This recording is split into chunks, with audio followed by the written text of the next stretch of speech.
I'm a hero for the Slardar. But yeah, my big fear for Tundra is, once again, their win condition isn't the best win condition. That is the first Terrorblade in the upper division, by the way. Yeah. I'm a little bit concerned from Tundra. They just lack early damage to kind of cushion the Terrorblades need to farm. And that should allow Liquid to apply pressure. But at least this time, Terrorblade isn't going to be the one feeding in the Slardar lane. But if Lina has a really good lane and applies that pressure by dodging kind of Farda's presence, then I can see TV having pressure. You just hit him. Like, you might be able to land a kill with a meta, but it's going to be on one hero at most. With meta down, you're going to be in danger. And for me, it's not the top lane. It's about how are you going to make moves as Tundra. You have so many huge cooldowns. Without meta, without Ravage, you're not taking a team fight. And Liquid, they need one kill, and they can capitalize. It's just... Nine has to do much better mid to start. Nine has to have a good time, but TB also needs to get to a point where he has a quick enough Scardy butterfly timing where he can actually be the frontline damage dealer. But that alone, that's so much farm. Yeah.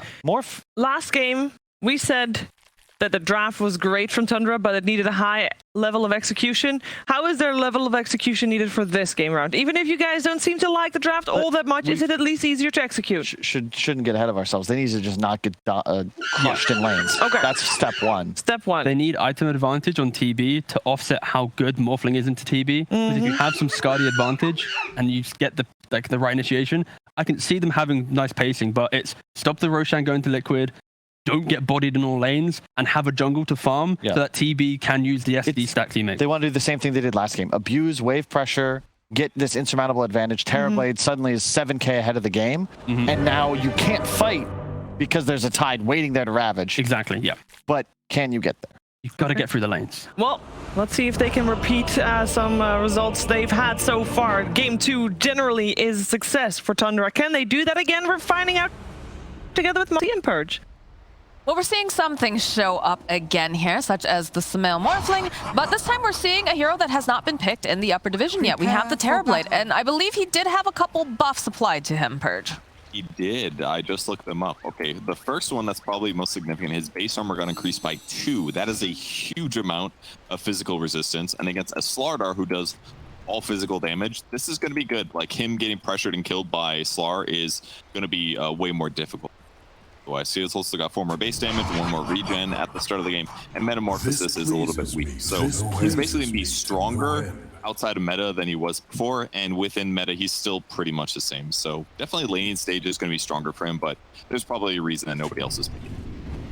Well, I mean, they definitely had difficulties during the laning stage earlier, so perhaps that was the idea. And also, we know that Skeeter does like to play the Terrorblade. We've seen him do it quite a bit in the past. But I feel this time I want to see stacks coming out from the side of Tundra. I want to make sure that 33 is enabled this time around, because last time it felt like he was really hung out to dry. He was, for sure. I mean, that was the nature of the jungle Veno, but it would have been better if they won their lanes, their safe lane a little bit harder, because then he could participate in some kills and caught up with his team winning.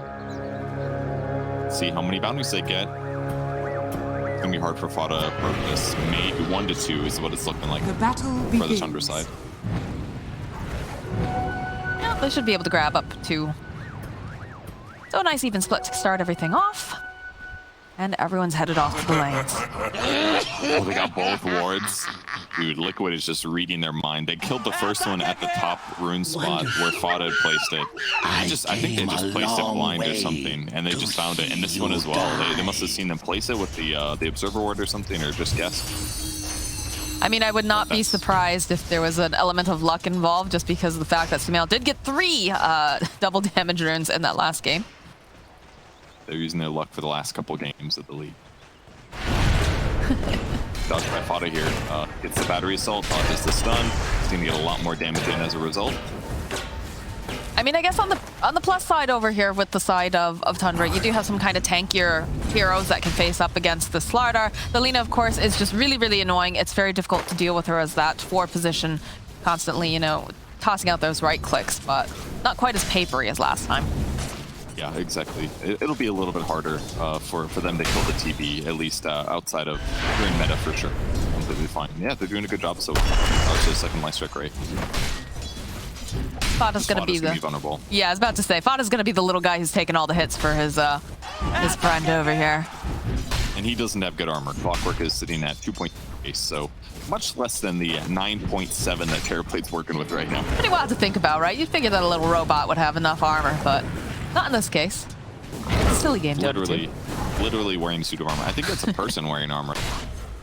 Or Really? It's a little person? I think so. I'm actually, somebody call up Slacks. We gotta know. I gotta know. I thought he was a little android. Yes. I might be wrong though. Purge, you're just leading me astray here. Shouldn't bring the lore facts without knowing my lore, I guess. But. Never gonna forgive you. Bottom lane, though, does feel like 33 having a much more comfortable time having that Shadow Demon also there to help pass some of that harass off. So 33 looking all right here, but LSA, of course, coming through. It's Todd just making a big old target every time he tries to use those cogs and burns off with his mana. Not for you. It's a good goal. I mean, taking away Southern Crush basically takes away last hitting potential for Quake Buff, where he can do things like stun right before Skeeter goes for a last hit. Things like that. Yep, draining again, and there we go. Slaughter completely out of mana here. Taiga only has a Sage's Mask, so he can't feed him any way to get his mana back up, so kind of a nice method here. That's going to definitely make the lane feel a lot safer for Skeeter. Bottom lane, Snake King. He's going to fall to Insania. First blood comes with the first breath. So the case in but he's part of King Folk. Okay, yeah, I was right. Thank you, guys. Yes. Okay, so this is not terrible for Tundra's cores. Both Skeeter on the Terrorblade and 3-3 on the Tide are not the vulnerabilities in the lanes. It's going to come down to the supports that are the ones to kill. So if Liquid keeps targeting these and gets some lane advantage out of that, good for them, basically. I'd like to see if Tundra is actually going to try to make these rotations and try to secure the runes again, because they did that last time, and it helped out. I mean, I was going to say it helped out 9 a little bit here, because, you know, he was able to get the top rune, and then the bottom one was denied from Sumail, but Sumail didn't seem like he cared at all, though. Sumail's this is nice, better. Those He's stacks. got like a 15. He's got a 15 damage. Oh, he cleared those. That's yeah. Cool. Sumail's got a 15 damage advantage in the mid lane. He's got 6 denies versus Puck's 0 actually. So Sumail once again doing well in the mid lane. But yeah, Puck's a little bit more mobile, so it should be easier for him to get runes to Jan. It doesn't look like we're seeing anybody really make those rotations over here to help secure the runes. Bottom lane, though, you do get the Arctic Burn over here on 33. He's a big tanky boy, though, so not going to be able to quite burst him down. Just going to try to harass them for the time being. And now you do see that movement. All right, Snake King is going to go to the bottom spot. He's already got 9 here. So Sumail will be able to take the top water rune. 3-3 might be, but he's fine. They're basically hitting him with a lot of nuke damage, which is hurting him. But he's got 2 points in Kraken, 2 points in Anchor. He didn't get Gush. He's not trying to get kills here. Like, maybe they could kill Winter Wyvern, but it's kind of difficult, and Void Spirit's a hard kill for sure. So he's just focusing on getting as tanky as possible with the fast ring of health. He'll get a fast hood. That'll stop most of the magic damage from affecting him. And frankly, Tidehunter's not bad against Slardar either, because Slardar's minus armor from Corrosive Haze, yeah, they're going to do more damage, but as soon as he takes like 450 damage, his Kraken Shell procs and Slardar ulti gets removed. So Tide is pretty good against this matchup. The only hero that I'm really worried about is probably like Morphling E-Blade combo, because then it doesn't really matter as much of Kraken procs. There's just a lot of magic damage. Even if like the E-Blade aspect gets dispelled, it's like you're still taking so much raw damage. Tide can struggle there, but Hood should help against that. And with 3-3 having a better game here, and with them having a potential Shadow Demon to save people from getting killed, there's definitely much better counter in this match. Well, Snake King making his way back bottom. Will rejoin here with 33. I wouldn't be surprised to see him doing some more stacking for himself and getting some of that. Yeah, over here you can already see the lane has been pulled off. Sania not willing to share any of this here. Snake King will pop the Arctic Burn. Which again, it's actually quite nice against the Tidehunter too, right? The fact that it's got the percentage base. Yeah, Tide has pretty high health, but not like insanely high. And if he takes too much damage, it does actually dispel it as well. So it kind of works, but it's like Tide is just he's looking really good in this game. He's gotten 3 points of Kraken as well. He legitimately wants to be able to solo lane against Void Spirit, and this could actually be pretty bad for Void. Because with Tide finishing his hood at this point, if he just picks up like a phase boots or something, 3-3 is going to contest this lane. And that's going to allow Snake King to leave too if he wants to. Fada putting a little bit more pressure here on Taiga in the top lane. Will land the LSA though. Perhaps he outplayed himself. They have the stuns. Can they finish off Fata? That was a question as they get another hit here. And down goes Fata. Snake King also teleporting up to the top area. Skeeter really couldn't do much there. He didn't really try to approach, but it's fine. Fine time for him with his huge armor. The right clicks from Lina don't hurt that bad. The right clicks from Slardar are not that worrisome in comparison. He might have some regen sustain issues, but like you said, 1k gold advantage going to liquid side, and yeah, the morph thing is scary, but I think things are looking pretty good for Tundra. Now 3-3 gets to just bully Mickey. Every time Mickey runs forward, he just slaps him. This is a nice place to be in, like if you do go for this like max crack and chokehold. I've done it once against an AM and it felt pretty good. Do you see how deep of a ward Insania just placed over in the triangle area? Oh yeah, that's pretty deep. He spotted out the stacks too. Like he's got a lot of information over here. There's like a stack over to the side, but disruption. Snake King grabbing up the arcane. Can they make a play here? Is the question. The silence. Sumail's already starting to morph it. So no burst, or enough burst damage, I suppose I should say, to really enable him here. As Snake King, he's trying to get there. He gets the deny off. Sumail's got to be pretty miffed about that. It's okay. He'll just morph and get all his health back. What's a water boy without water, though, Purge? True. Well, that was a bounty. Well, yeah. I meant the bottle. I meant the bottle is, you know, a liquid, and he's also a liquid, so. Okay. You're going too literal on me, Purge, please. Over here, again, the cogs come out over here on Taiga. The Snake King's there. Skeeter doesn't even, I guess he'll turn around. He's like, yeah, I could go for a hit here, but he's a little bit late. I'm not sure. Do they have enough? Yes, they do. They have enough stacks of that Shadow Poison to take down Taiga. It's a little scary. That was only level 1 Shadow Poison. Shadow Demon was only level 2 there, so it was like close to him surviving, but getting a kill stabilized the lane. Net worth advantage is decent right now. TB, about 500 net worth behind where so maybe not the best, but yeah, 3-3's survivability is just, he's invulnerable now. He actually can't die in this lane, and that's why Shadow Demon is now roaming. I think we'll get stuff done. 3-3 level 7 now 2. I don't even know why they're trying. He's like legitimately unkillable, unless somebody rotates, I suppose. Yeah, but you have a feeling that Sumail's probably going to stay up here unless he gets a specific like rune of opportunity, or the fight actually gets brought to him, but yeah. If 3-3 gets killable, yeah, they can maybe do something about it. Mickey used an Astral Step earlier to do some poke damage on 3-3, but I was like, what's the point? I think he's just figuring out now that Kraken Shell is maxed out. That's not something that's super obvious right away. You got to hit him a couple times, check some numbers, and be like, okay, this guy's legitimately impossible to kill. So even though he's not going to farm this necessarily as fast, just staying in lane is already going to do a lot for his hit. So. And it's interesting how they, oh, there it is. There's that double damager in for Tundra this time around. But yeah, you know, you saw the fact that Snake King, he made this rotation fairly early once he realized that 33 totally fine here soloing this lane, not going to be pressured out. And now we get a smoke coming out from the side of Tundra, so perhaps they can make something. Insania, though, will be the one who breaks the smoke. Waning Rift coming out. It's going to just go over here to the high ground. Got a bit of vision. They have great heroes, actually, for that, as Insania now is just going to try to draw away their attention. He's going to tank the gank here for his core, though he does have the capability of staying alive a little bit longer. This is a lot of time that they're actually just spending trying to take down Insania. Eventually, they get him, but that is not the target that they wanted on the side of Tundra. Yeah, they definitely wanted. I mean, they still could die, but they didn't use Dream Coil. That's the crucial thing here. Yeah, Mickey's gonna TP away. It seemed a little lucky that Insania found him. He seemed surprised when he moved in there. It looked like he just wanted to put a ward down, but Hype comes towards Fada. He's level 5. He's got a tango though, so you can actually get out of here. Teleports are coming in though en masse here. Battery Assault slows him down just a little bit. Mickey with a step forward over on the back lines though. 9 finds himself a kill on Taiga. They'll get the kill on Fata, but he's bought some time here for those supports to make the rotation at 9. Can they do anything more, I guess, is the question. Is under attack. Hard. Especially with Mickey. Oh, and Insania. They're all making these moves as Sumail just continues to farm up and enjoy the space. Luke is so strong with the DD, though. Like, has some burst issues here, but with double damage. It was pretty simple for him to pick up the Dina kill. Under attack. Dodges the Corrosive Haze that would have come out. Here's a bottle refill. Fada's back. Maybe they'll fight, but here it comes. Looking for the Splinter Blast. 9 just immediately ducking away. Cogs was so good. Pushed back Quakeva, no chain stun. That would have gotten Puck really low, maybe dead. Attack. And now they can defend. What's happening in the meantime? 3-3's taking his own tower by himself. He doesn't care. Well, they can't. It's going to touch him. Yeah, they can't do anything against him right now. Everybody's here playing the top lane over on the side of Liquid. So 33 is just, you know, a stark difference from game number 1. It helps when you get a little bit of help at the start of the lane stage to get to that fast level 2 crackle. So he's queuing up Blink Dagger afterwards. He's got phase boots. He's about you know, a third to the way to Blink Dagger, but now he's going to go mid and push out. Sumail pressures a little bit, and this is the next tower that Tundra doesn't want to lose. He's basically doing the typical offlane thing, get tanky and go in the lane that you want to pressure or that you want to stop your opponents from pressure. I mean, this is the tower that you really need to protect. Obviously, you know, you're going to have the TB. He's going to be going and jungling during this time.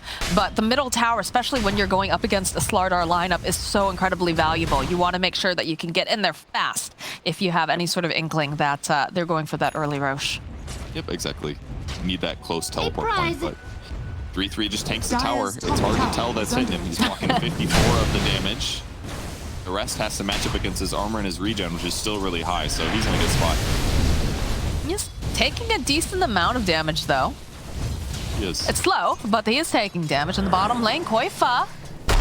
9 is hunting, does end up getting stunned though. They get the silence. They're just gonna dodge away. They'll go and throw out that disruption over onto Koifa. Dreamcoil's gonna get used as well. He's gonna keep clinking away. Ooh, 9? 9, you might be in trouble here. Doesn't want to snap that coil though. We'll turn back around, focus attention over here to Snaking. Snaking may end up being the one who goes down here, but they have the illusory orb. Can they get over there fast enough? Yes, they can. They take down Koifa. Strange time That was to close, but a hibernate. huge kill. Snaking gets 6 out of that one. If they don't have Shadow Poison, they just don't have enough damage to kill the Slardar there, but he fought to the death, but wasn't quite enough for him. So Tundra's getting stuff on the map, unlike last game.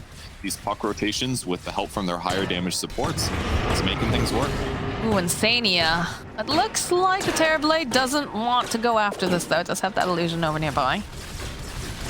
Terrorblade's lifestyle is basically like he doesn't want to do anything for like 15 to 20 minutes if he can help, because he just doesn't do anything. If the fight comes to him and he can use meta, he's like, okay, sure, I'll do some damage and get some kills. But like, if he has to move at all, he's gonna have a bad time. It's just better for him to hit creeps almost always until he hits his item timing too. He sounds like a teenage boy. Mom, I don't want to do this right now. Give me 15, 20 minutes. Comes 25-30. Game went really long. It's sorry. It's not my fault. Well, then you hope that he's actually, you know, going to show up and do things. But we do have some more of these stacks being farmed up, and that is the beauty, of course, of having this Shadow Demon, is he's able to help take these stacks, get a little farm for himself, help his team out, and now we've got the gang squad coming out from the side of Tundra. They're hoping that they can grab someone, maybe place down some vision too, but who is their lucky? It's going to be Koifa again. They have hookshot. Perhaps a little bit uncoordinated here, but Illusory Orb comes in. The jump forward here from the Waning Rift. They'll follow up with the Dream Coil, and that's a good Winter's Curse coming out as they go right back in. Sumail's looking to just blow up someone if they can. This Clockwork is not looking too healthy. Fata gonna try to run over here. He's got his little cogs up. Looks like he's gonna survive. Oh no, he's not. It goes down as 9 gets cleaned up by Mickey, making his own rotation. So big rotation coming out from Liquid to ensure that they can sure up their jungle. But in the middle lane, Move. They rotate over Skeeter at the same time that 3-3 is there, and they get a ton of tower pressure. And they kill it. they get the tower. They need to be careful here. 33, he's got the Ravage if they want to try to commit on this, but it looks like they're happy with this. They're satisfied. How much time do they have on meta left? Just 10 seconds. Yeah, so like that's probably why they didn't want to go in on that, right? Is under attack. I mean, they maybe could have ravaged, but they needed their opponents to go aggressive and make a mistake and overcommit for the ravage to feel good. But that was a really cool move by Tundra. At the same time that they smoke 3 heroes to go get a kill, they rotate the TB mid with the Tide, and then they take a tower. So they get 2 things accomplished. So even though the fight didn't go good, tactically it was still good for them. And the heroes that died, yeah, 9 died, that wasn't so great. But the other 2 were supports, so that really wasn't bad in the slightest for Tundra, because they just got more map control. So they can continue to pressure. Shadow Demon's got level 7 now, so his damage is high. They still have Ravage. They've got Blink on Tide. So now all of their rotations and ganks can be a little bit more effective from here on out. It's looking good for Tundra. They can definitely win this game. The classic bait and switch, you know, the sleight of hand, like you're paying attention down here, but we are getting things done in other lanes. You love to see it. And they smoke again. I mean, they've got the Blink Dagger. You've got plenty of mobility here. You even have the Invis Rune over here on this puck if you want to get real cheeky. I want to break this one. Yeah, 33, the jump forward. It's again Insania that they will find, so it's just going to get sandwiched by 4 heroes, and it's a quick pick off for the side of Tundra. I think if you're Liquid, you're perfectly happy with that, though. They're doing such a good job reading their opponents. They know what timings are being hit, and they sat both heroes, Quakefoot to the right and Insania to the left, like, come on, let's break the smoke. Quakefoot comes over here now, which is cool.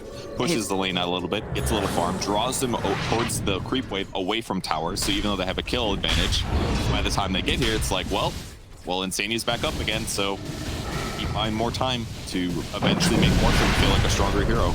I mean, Sumail has not been bothered. I don't think Sumail has shown up. Yeah, he's hasn't really shown up for any of these fights, really. He hasn't needed to.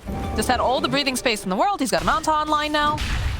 They've just been hunting Koifa, and Insania has been breaking every single one of their smoke ganks. The same build he went last time, fast Manta style. I mean, Manta got buffed for range heroes, so kind of makes sense. They don't die as fast. Manta illusions on Morphling are some of the best because he has just an insane abundance of agility, which gives him base damage. Illusions do damage based on their base, with sometimes some passives mixed in. And now Liquid making a move. Getting aggressive here. They did just pick up the Blink Dagger on the puck. Fata, though, good positioning here. He's going to be the sacrifice as they use the Laguna Blade. Everything here to get rid of this little clockwork. They're being engaged, though. It feels like Skeeter doesn't want to give up these creeps. It is a 3-stack of large creeps, but it's a little scary. It is. Tower's more important. 3-3 goes to do that. Let's have that blink. Behind. Fought up in like 7 seconds anyway, so they can absolutely still regain territory here. And they've been using the illusion to get some sort of vision as well, so Tundra not in the tightest of spots, even though Liquid is very much on the offensive here, as Koifa is challenging. He is pretty separated, though, from the rest of his team. Just have to be a bit careful about that, as Mickey is nearby and they have the ward. They've got this vision. Sentry spots the ward, they regain their jungle as 5. Skeeter gets to resume farming. Got pretty solid net worth, about the same as the Morphling right now. Still looking okay. So does Sumail. There's no big deal. Sumail continues to farm. He immediately recognizes, okay, this is not happening. We're not having this fight. So you know what? I'm back to my triangle. And you can even see on the minimap, you can see that heat, just the way that he's just stayed in the middle lane and then he's gone to farm. He realizes what his job is in this game. Basically, very similar farming patterns is what you see on Medusa type heroes as well. You lane mid, you do well, and then you get other stuff. Hook shot. You can see Insania waiting patiently. Does get off the heel to save. Koifa, though, jumping on in. Skeeter's joining in as well, though. In the reflection, Mickey with the Astral Step does manage to finish the clean up snaking, but he will fall himself as Koifa looking to reinitiate here with Smell. Gonna just immediately wait for him forward. Try to burst down Fata, not quite enough damage this time around, and 9 still sticking around. He's trying to get any sort of vision. 33 jumping forward here, does manage to find the Lina. Nice Winter's Curse, but it's just a puck clicking away over here. Okay, with the illusions, that could do a decent amount, but this is still looking like it's gonna be a dead Insania.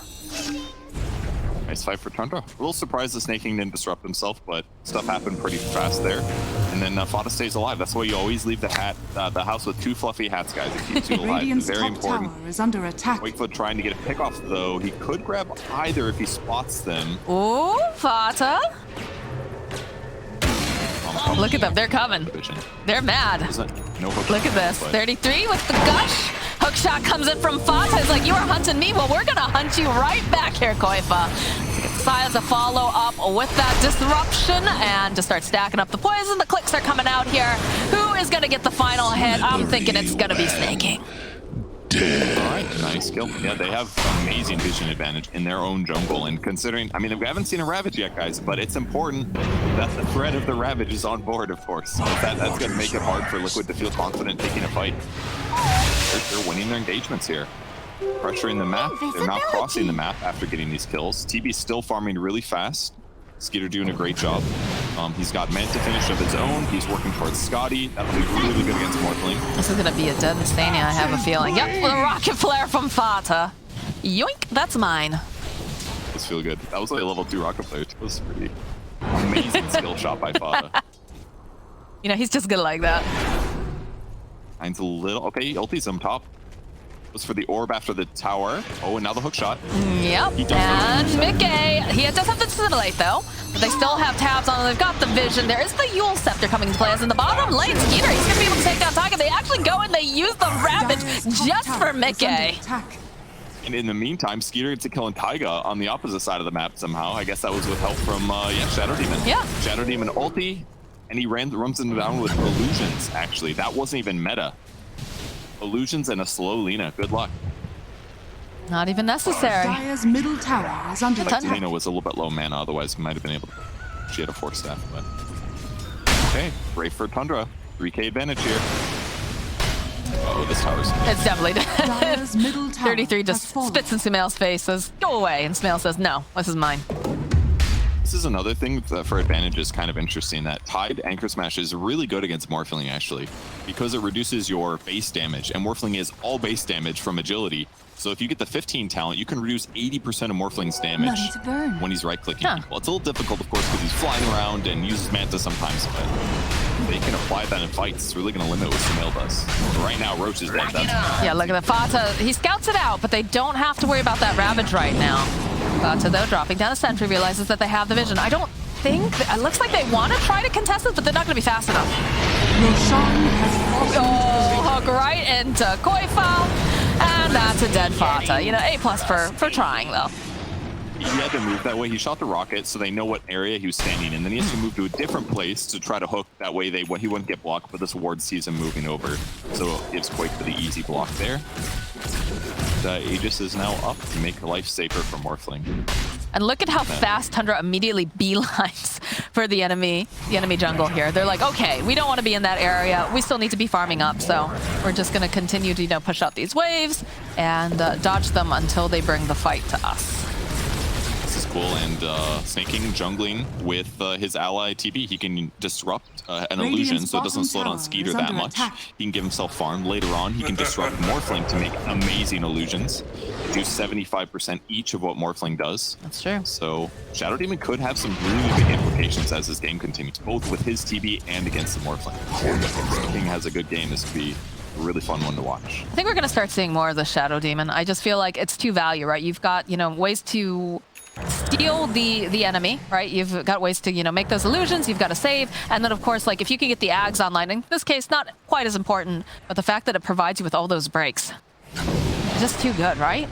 It can be really good. This game not as needed, so I don't, he's not queuing up Ags right now, but if there was like a PA or some other heroes like that, yeah, it can be amazing. But I also feel like they really just let Snake King get very greedy here. Like, they really enable him, which I kind of like. Be careful, 33. Koifa, ooh, ships passing in the night, though. Not going to land against each other, as Sumail's feeling very emboldened. Of course, he has that Aegis. So he is just going to start putting the pressure down on the tower. Shadow Demon is the Manta bottom. Illusions to clear the creep, too. Players here. That's so cool what they're doing. They just send an illusion all the way bottom to where SD is, and then he just disrupts it, and he's just killing the tower. Yeah, they just glyph that. I think they honestly maybe thought one of those was TV, but I'm not sure. It feels weird that okay, we do finally get we had Shadow Demon teleporting into the fight now. These illusions are doing great, actually. They just fought Morphling and did completely fine. Like 34 armor. That's a huge amount of armor. Morphling does a lot of damage, but him and the TV illusions have the same armor, and it's so much easier for Skeeter to like put pressure on the map with this. He's got Scotty, basically. One more creep, and there it is. Scotty finished for TB. Such a good item against Morphling. If he tries to morph his stats, he's going to have a bad time. Morphling just finished E-Blade. So yeah, he's got the solo kill power.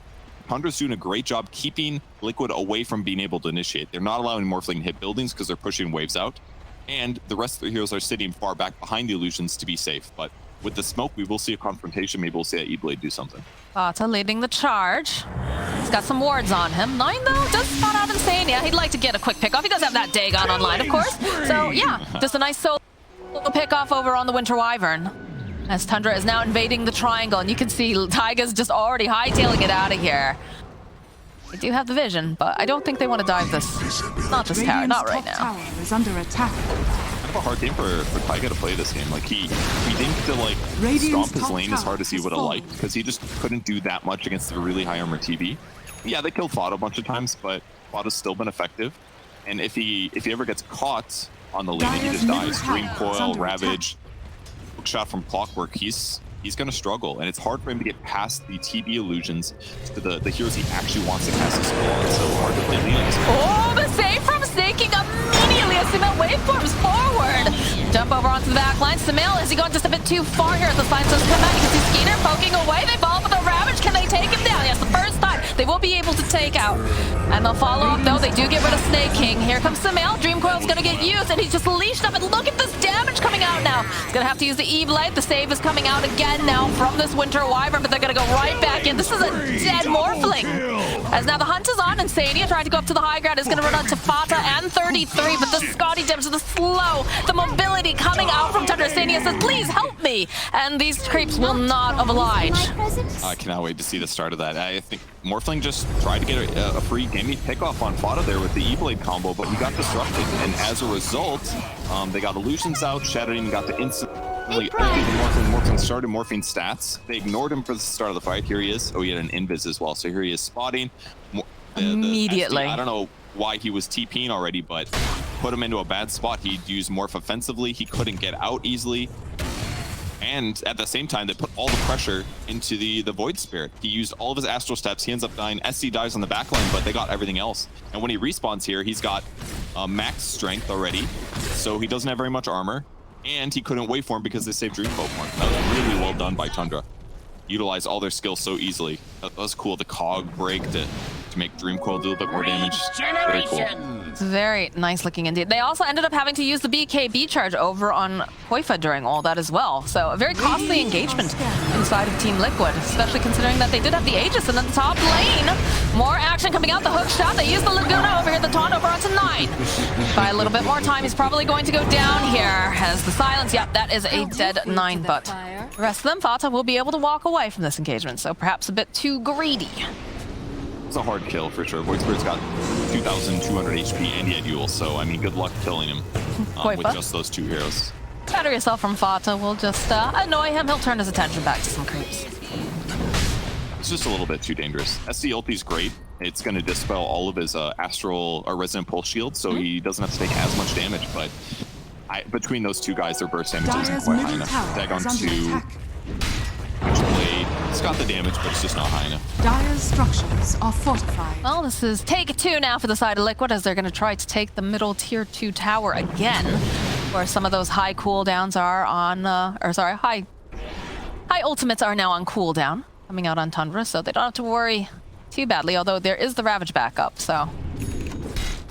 A little different build as well by Skeeter. He's leaving his reflection at 1 skill point, and he's gotten a bunch of stat points as well. Makes sense. DP's like the perfect stat hero, very similar to Morphling. So just wants to be as tanky, high damage, high mana as possible. Even if reflection's amazing against. He's got the net worth advantage. That's what matters right now. Yes, indeed. Map, maybe we'll see Fata get destroyed here. They're going to try to get themselves a quick pick-off, and they'll get it. What a punk. This is something that I feel like Koifa and Taiga, it used to be Boxy and Taiga. They used to make these moves all over the map together, finding these openings and trying to get quick pick-offs, and this can't. Skeeter gets himself a nice double damage round. I really like the quiver on Puck as well. He's already very burst damage focused, so being able to apply Witchblade from an extra 300 range every 5 seconds is incredible. Very good grab.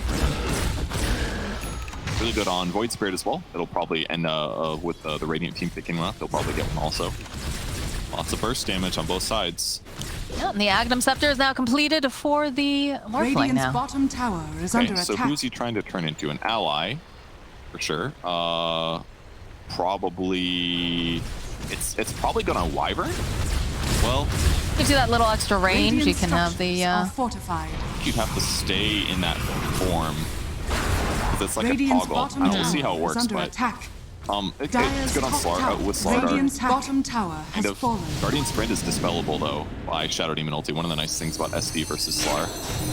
It probably just Void Spirit perhaps. Lean is okay, but none of them really scream out to me just yet. Under attack. Got a Satanic online for Skeeter.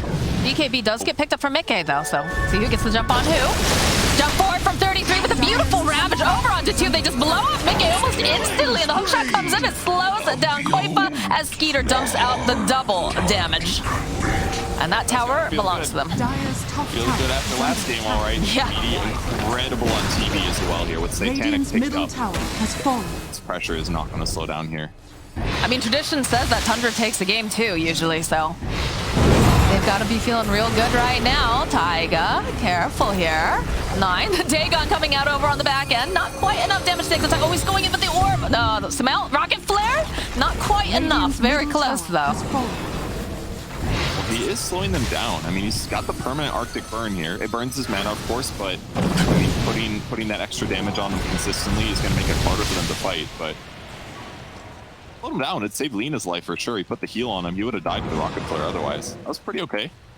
Decent start to the first Ags use. The other thing is it increases the cast range, I think, as well. Maybe that's just your other cast range. Yeah, here's the pressure. The poke. Puts the heal on him here, which after the orb is gonna miss, then he uses it. Smart. Rocket flare, that heals him for like 50 HP. He definitely would have died from the rocket flare. Really nice save there. What a team player, that's Sumail. And the next objective most likely is going to be the Roche as they're checking the pit. And getting themselves positioned. Look at all the vision. Look at all the wards coming out too. They'll find themselves a quick pick off on Fata. And is the position 5 the step for them? Mickey, is he getting a little too greedy here? No, the rest of the team is following right behind, but he's just so tanky. Gonna get force staffed up to the high ground, and they just disengage easily. And you can see these illusions are causing a lot of problems for the side of Liquid. Yeah, and Morphling's able to turn into TB pretty easily since he should be able to, I think you can transform from the illusions. And then he can do the same thing, push out on the map a little bit, but it's a little bit more restricted. It's not quite always available, and it's been pretty clear that Skeeter's been doing a great job. This is definitely the most annoying thing about playing against TB when good players do this.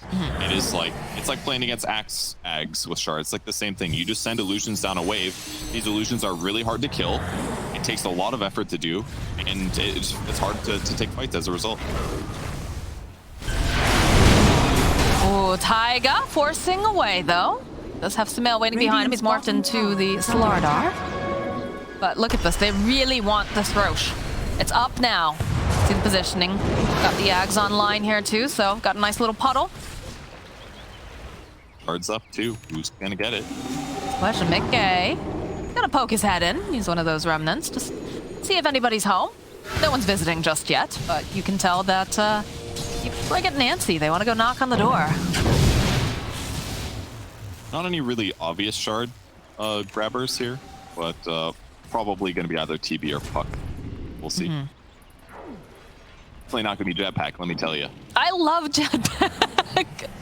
I think Schofield picked it up in one of the SA games. He like dove into the base, bought a Jetpack, and just was like, see you later. It was like a cartoon. I think it's so funny.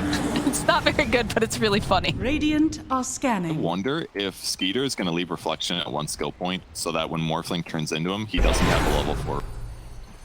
That would be a next level play for sure.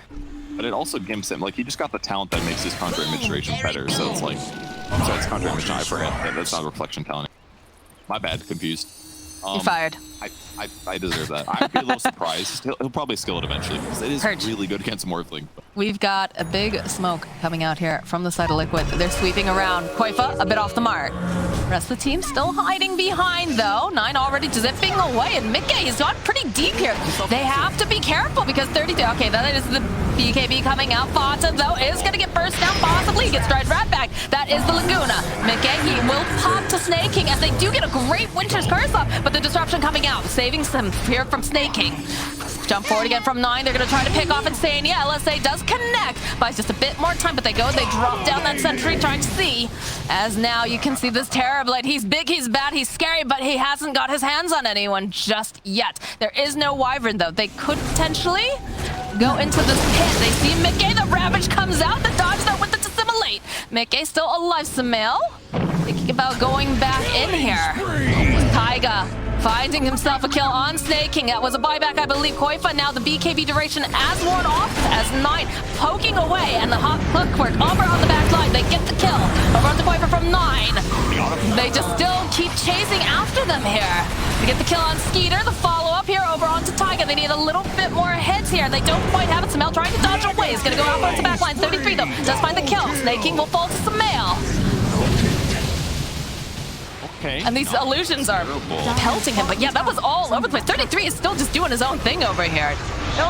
They have the Yules. This is looking like a dead Tide Hunter. All right, great fight by Sumail there. jumps in, guarantees the TB kill. They hit him with a bunch of disables. I think Sumail turned into Puck, maybe that's where the silence was coming from. Something like that, but ultimately it started really well from 9. 9 got Mickey to overcommit, and as a result, Sumail! 9! Oh my god, is he gonna get Mickey too? Alright, they're gonna buy a little bit more time. They do have the stun duration, so Mickey, he will survive. Oh, the flare coming out though! Oh my god. Fata, careful. Koifa's hunting. They've got vision on you. Sumail is not happy. He bought back. Sania opening up with that Arctic burn. They chase after Mickey. Oh, the hook shot buys just a tiny bit of time, but not nearly enough as Sumail gets right back into that pit. He's got to be mad about that. Aegis picked up now for Sumail. You've got cheese on Koifa, and there's a little treat left inside the pit there for Mickey. Mickey will. This is immediately. Pew! He got him so quick there, and that forced the buyback. They get roach out of it, and there's Aegis on look at that. so it's not terrible, but That last projectile, it almost connected. that was really close. Got that BKB too with the rocket flare coming. Look at how chill Sumail is. He's just like, eh. Is that bubble tea? Man, I want bubble tea. I mean, in a lot of ways, them getting Aegis over Terrorblade is a huge deal because with TB not having BKB just yet, he did buy Satanic, so he has some outs, but not being able to Sunder is the scariest thing. And ultimately, maybe the biggest issue in that fight was the Ravage from Tide Hunter. 3-3 got a little bit too confident with his Blink Ravage. It didn't catch anybody, and that's the skill that you need to buy yourself a second or two of reset to get TB or a Sunder off. And the supports also were targeted really effectively by Koifa. Koifa was hunting the Shadow Demon, hunting Fada. Taking those heroes out of the fight is a big advantage. I mean, the Shadow Demon has, that's their main source of save for the most part, right? So it's very, very important that they get that off. You can't have all those Shadow poison stacks just stacking up. I think it's definitely the right call to jump onto the back lines. Otherwise, you start to run into the issue that we've seen in other games when you've got, something like a Shadow Demon. I think we also saw, what was it? It was paired up with, like an Enchantress, and they're just allowed to sit so far back and just pelt out all this damage. Yeah, it's something that you got to deal with. But SD's benefit is mostly, in my opinion, about disruption, his ulti, and probably a Soul Catcher occasionally on the right heroes to burst him. But Liquid's got to continue pushing out their lanes, and but Tundra just wants to buy time till they get BKB. Never mind, it's they have BKB. I was just about to say it. Skeeter just picked up that BKB, and now it's smoke on smoke action. The question is who gets to jump on who first. Fata sitting on the low ground, able to spot out here. Sumail turning himself into the Winter Wyvern, trying to slow down. Though there's a jump forward. They immediately just delete Fata, and now Skeeter is forced to run away. Invisibility. Not the worst for the fight start, I suppose. They might go high ground. It was definitely scary for Tundra to be trying to cross the river there. Yeah. I think going across in that position is just going to be way too difficult. Ooh, the Trickster cloak, though. Very good here. It's going to double up his, give him more evasion and some necessary magic resistance too against others. All right, so a bit of a reset after that pick off. Again, I think they spotted the BKB now over in the Terrorblade. At least they're going to be able to now, for sure, as they make their way through, but interested to see what the next move is here. We're missing one tier 4 item on the Tundra side. TV currently holding both of the tier 4 items they have. Leaping forward, they see Koifa immediately. They want to silence him up, and they'll go and follow up with the BKB. Skeeter is here, though. He's got his own BKB, so it doesn't really matter too much that they have that E-Blade. So they'll be able to take out Koifa this time around. Trying to slow down Sumail. Oh, he's still trying. He's chasing after him. Sumail, can they give it off? They have the hookshot. They have the Ravage. They want to get rid of him. He's all strength north, though. He's got the silence, so he's going to have some longevity.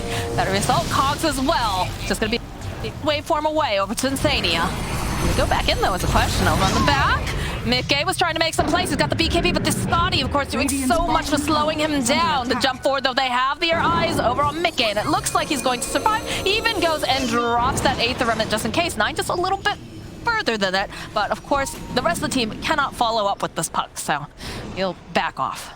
He's doing great. Shard making a big difference there, giving him some ability to escape after the dangerous backline dive he did. But Ravage trading for more Morphling didn't end up being worth it. They interrupt the TP, but he just got away. They need the TP there, I believe, to hit him with the Scotty. Otherwise, he's just a little bit too fast. He buys time to get waveform charges off, but otherwise, the fight start was good for Tundra. They used the Ag Stream Quill for Puck on the Slardar. Once they pick off Slardar, they don't have to worry about their backline supports as much. Their supports can defend themselves against Morphling and the Void Spirit a bit, but Slardar just like way too much single target survivable damage.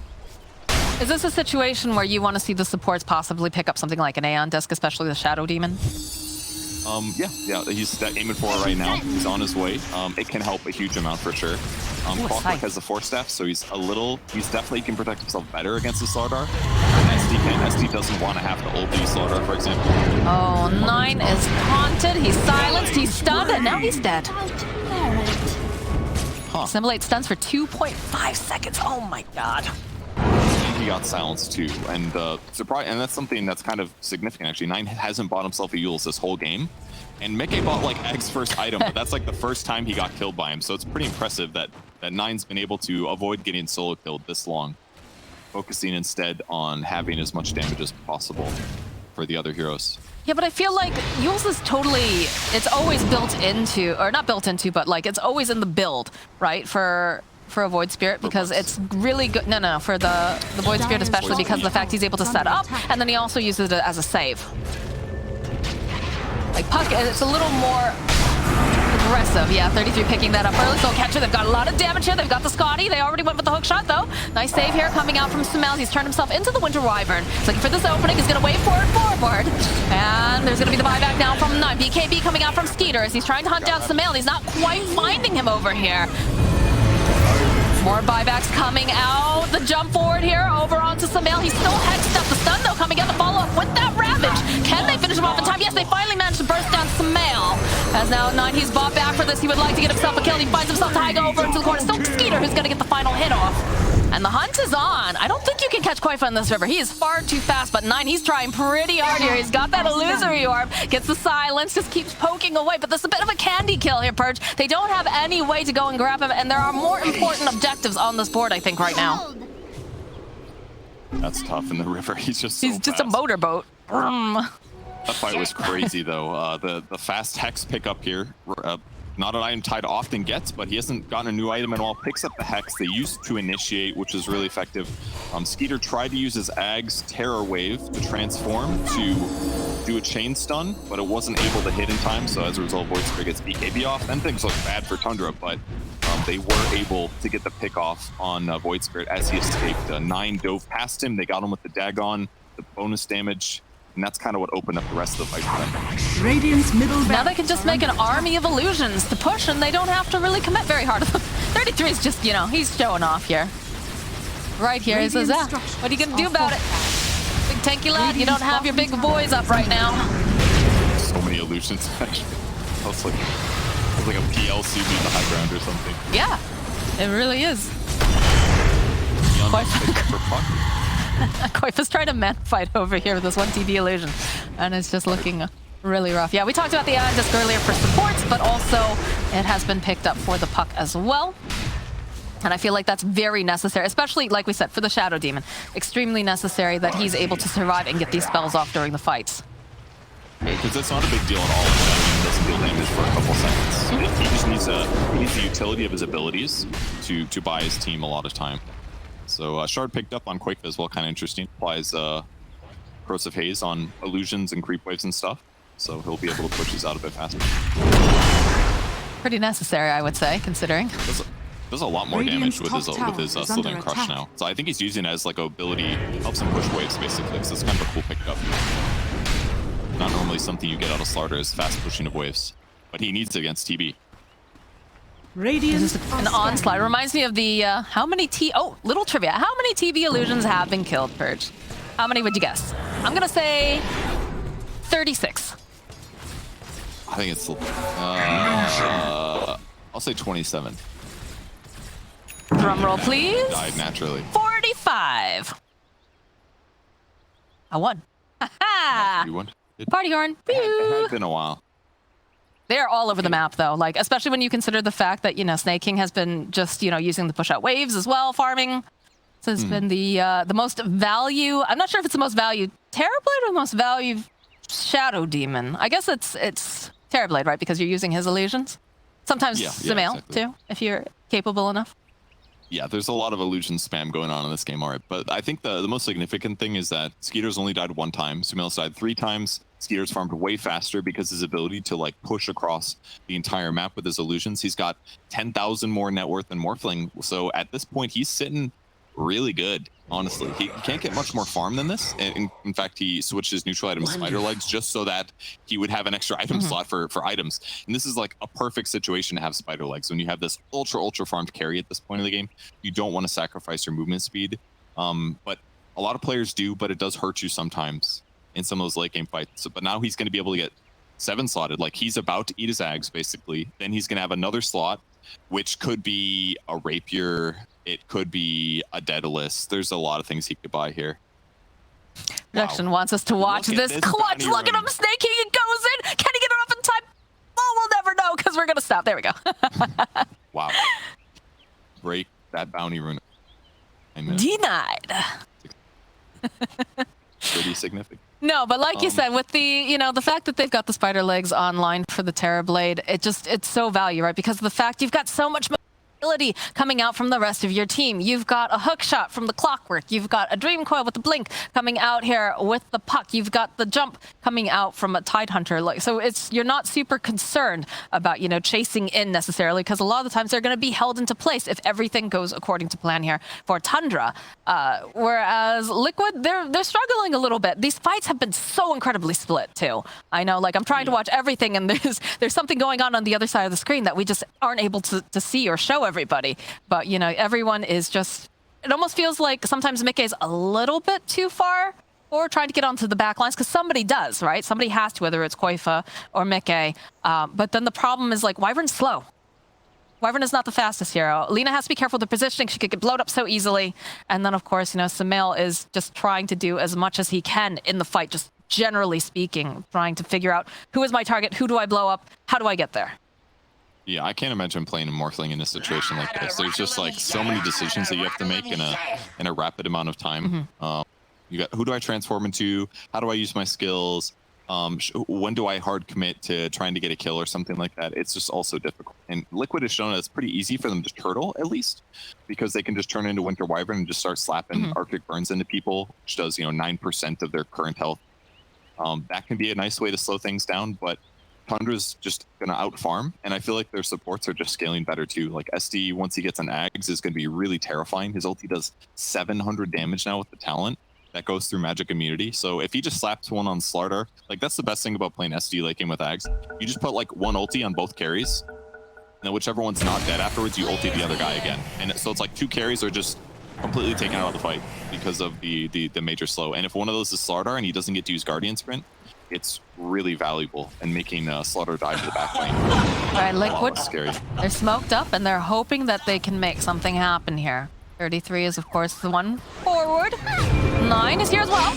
Step forward. Oh, they follow up, though, with the Dream Coil. And there it is, Skeeter, trying to just do as much damage, but that's going to be a nice Winter Scourge over on the back line as the Ravage does go up here from 33, and they're trying to just force forward. Sumail, he can't get over there as he just loses Mickey immediately. The BKB coming out now from Skeeter as they're hunting Insania. Can they grab him, though? They've got the silence, and he maybe one more hit from the punt. He's going to get himself a double kill. Over on the back lines, though, they do manage to go disrupt Sumail. Sumail, he's in trouble. He does have the BKB, but look at the stunning damage. Look at the amount just coming forward here. He's going to try to waveform up. They don't quite have that vision, although 33, he's trying the best he can. That is scary. And there's a gem dropped over here on the ground, too. Yeah, they spotted 9 doing such a good job in that team fight.